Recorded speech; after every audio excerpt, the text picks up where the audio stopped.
My name is Simon O'Hare. I'm a Lieutenant Commander in the Royal Australian Navy and I'm the Executive Officer of HMAS Sheean.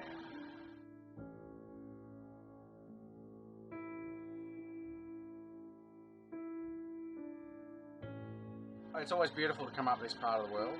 It's spectacular scenery, which is a bit distracting when you're trying to keep the submarine safe going up a river. But this is part of the trip where we really reconnect with the Sheean family. So we're named after Teddy Sheean, the first Royal Australian Navy member to receive a Victoria Cross. And that happened last year, so it's a really big year to reconnect with the Sheean family and sort of mark that occasion. Our motto is fight on, and it's a way of life on board Sheean. So no matter what life throws, we always fight on.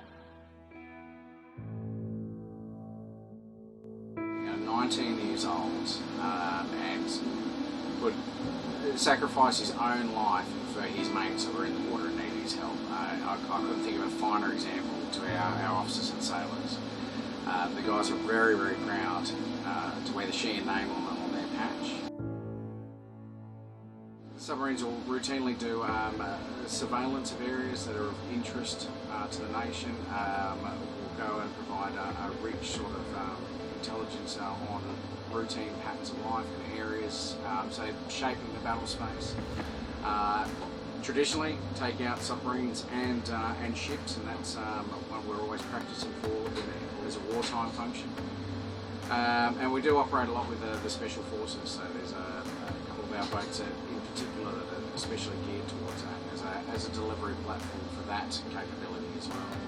We routinely operate as far out as India, as far north as Japan, and as far out to the east as sort of Pearl Harbor / mainland USA. So that's a big chunk of the globe that we can cover. And we bring a lot of firepower as well. We've probably got the best torpedo in the world with a lot of high explosive packed into it, so a lot of punch.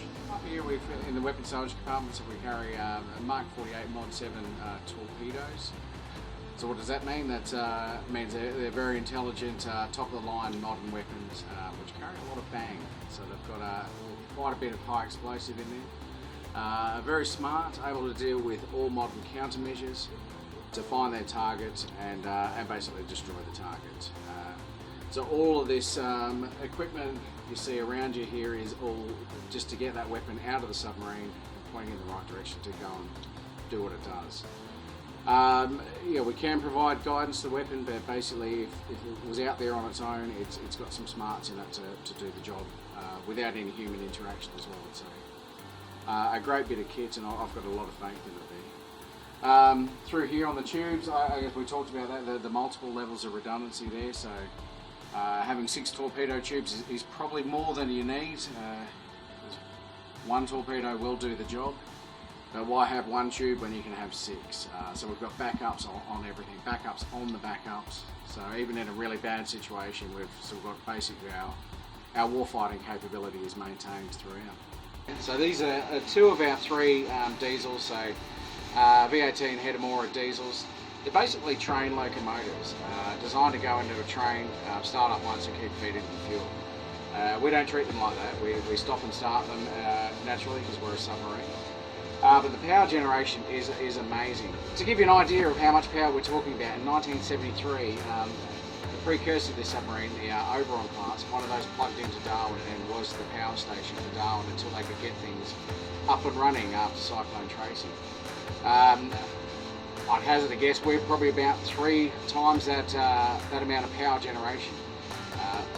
So Darwin's grown a little bit, but I'd say if we plugged into Hobart, we'd probably charge everyone's mobile phones quite comfortably. Hi, I'm Able Seaman Price.